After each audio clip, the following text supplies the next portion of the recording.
Comrade Govind Pansare यांच्या हत्येला आज 2 वर्ष पूर्ण होत आहेत। त्यानिमित्तानं औरंगाबादेत विद्यार्थी संघटनेच्या वतीनं मॉर्निंग वॉक करण्यात आला।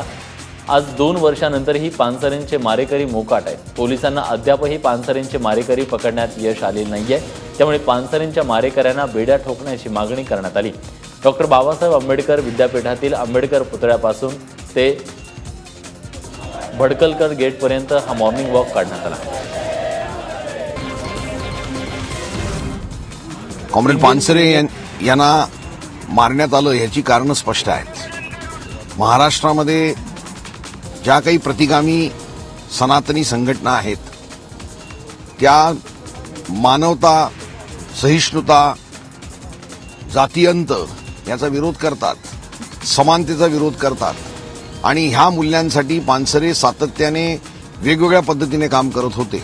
लोक एकीकडे आदरांजली व्यक्त करतायत आणि दुसरीकडे अद्यापही खुन्यांना अटक झालेली नाही, त्यांना शिक्षा झालेली नाही, म्हणून शासनावर आणि संबंधितांवर संताप व्यक्त करतात।